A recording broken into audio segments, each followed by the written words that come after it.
Hello class, welcome to Algebra Lesson 2-4, which is all about parallel and perpendicular lines. By the end of this lesson, you should be able to write equations of parallel lines and perpendicular lines.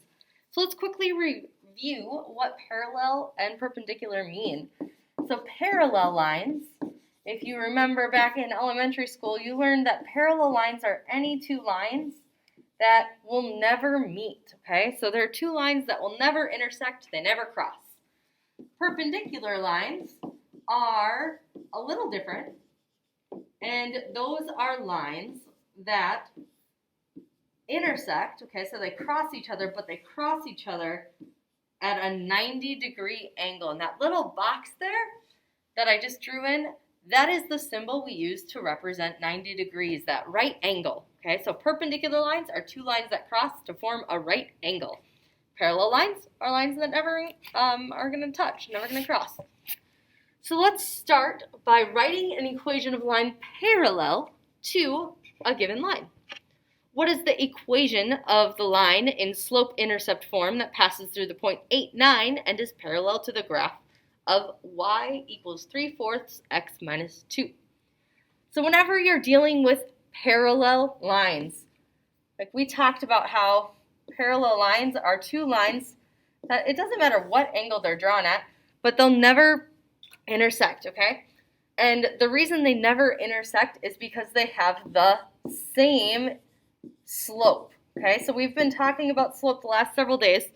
Same slope. That means that if this one is, say, that's like 1/2, then this line has a slope of 1/2, okay?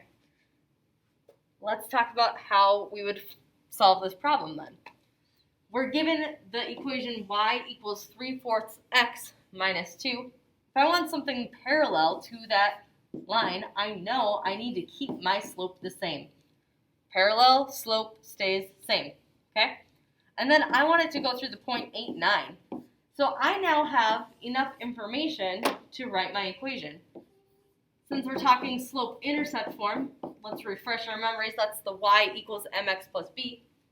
Okay, I know my y value is 9, so I'm going to say 9 equals, my slope is 3/4. My x value is 8.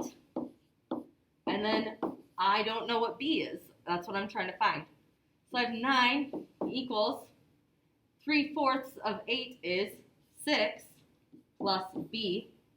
If I subtract 6 from both sides, I get 3 equals b. Not 3 equals 3. 3 equals b as a y-intercept. But I'm not done yet because I want to write the equation. So my equation is y equals, I keep my slope the same, 3/4 x plus 3. And that is my final answer. That's my equation that's going to be parallel to the line that was given. Why don't you take a moment and solve this one on your own? Good luck. All right, for this one, hopefully your work looks something like mine. You said that since it's parallel, the slope is exactly the same, -2/3. And then you use the point -3, 5 by plugging it into our y equals mx plus b, solved for b, and got 3 equals b. And you took that information and you plugged it into our equation. You said y equals -2/3 x plus 3. And that is how you would get to that final answer. All right, example 2. We've talked about parallel lines. Let's take a moment and let's talk about some perpendicular lines. So these two lines are perpendicular. I'm just going to tell you that right now. Let's talk about how they look a little different. I'm going to start by finding the slope of that blue line. I'm going to use blue. Okay, so I'm just going to find a couple points on the line. There we go. There are a couple. So I'm going up 1, 2, 3, 4, 5. And then I'm going in the +3 direction. So this slope, the blue slope, is a +5/3.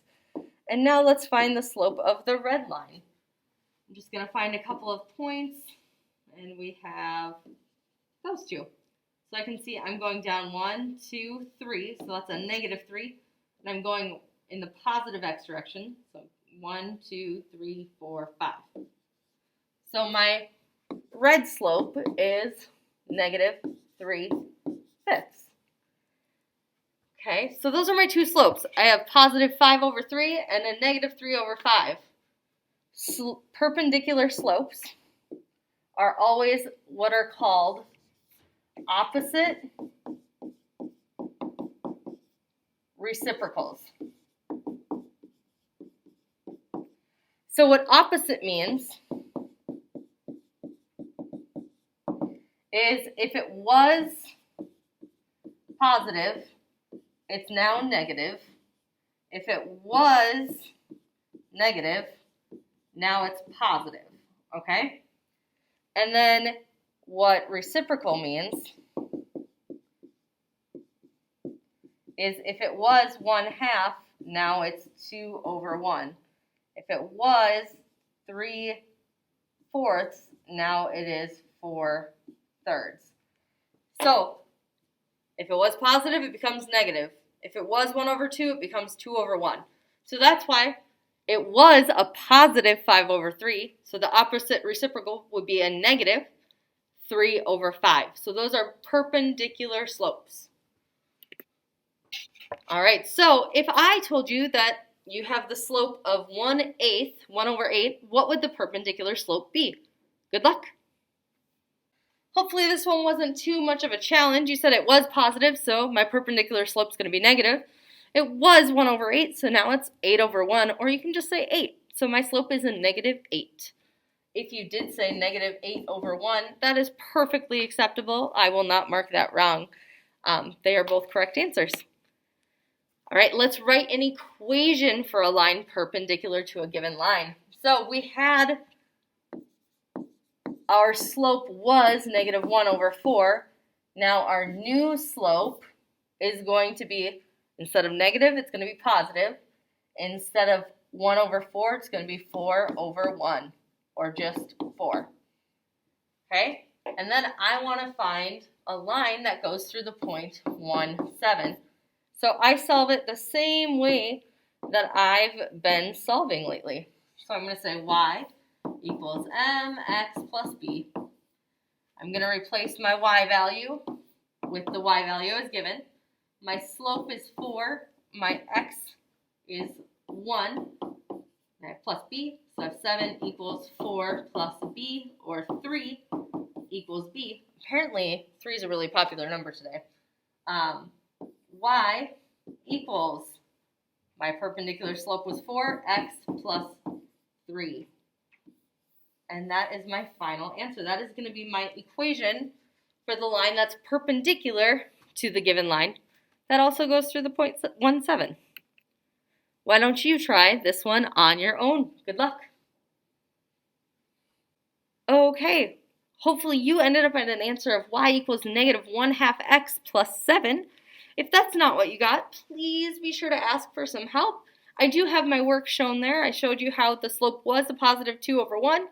So the perpendicular slope is going to be a negative 1/2. And then I used the 0.45, which was given. I said 5 equals negative 1/2 times 4 plus b. 5 equals negative 2 plus b. Add 2 to both sides. You get 7 equals p. So that's how I ended up at the final answer of y equals negative 1/2 x plus 7. Okay, now our last example for today is classifying lines. So if we look at, are the graphs of the equation 3y minus 4x plus 6, 3y equals negative 4x plus 6, and y equals negative 3/4 x minus 5, parallel, perpendicular, or neither. So if it's parallel, that means they have the same slope. If it's perpendicular, then it's going to be opposite reciprocal.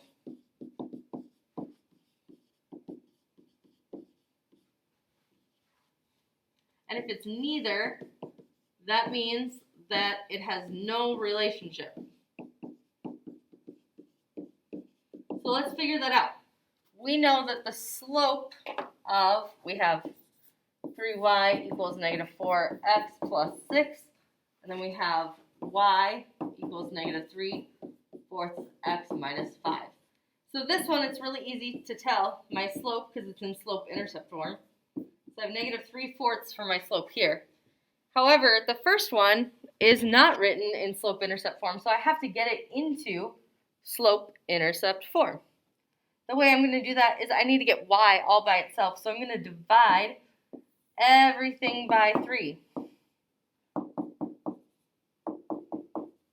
So I have y equals negative 4/3 x, and then 6 divided by 2 is, 6 divided by 3 is 2. So my slope here is negative 4/3. So is negative 4/3 the same thing as negative 3/4? No. So I know that they're not parallel. Are they opposite reciprocals? One is negative and the second one is negative. So they're not opposites, even though one is 4/3 and the other one is 3/4. So it met the reciprocal part, but it wasn't opposite because they were both negative. So I know it can't be perpendicular. And that means that this is a neither situation. That means that they're just going to intersect, but not at any particular angle or anything, okay? So why don't you try classifying one set of lines on your own? Good luck. All right, for this problem, hopefully you realize that, yes, they're reciprocals of each other, but they're not opposites. Again, so it's the same thing that happened last time. So this is another neither situation. Like I said, if the slopes are ever identical, they are parallel. If they are opposite reciprocals, they are perpendicular. And if they are neither parallel nor perpendicular, that means they are neither. Okay? And that is your answer.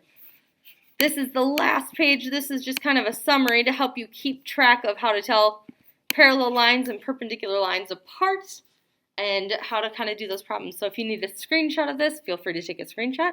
But if you have any questions on this problem or the last problem we did or anything in the video, please be sure to reach out for some help. I'm more than happy to assist you. Have a great day.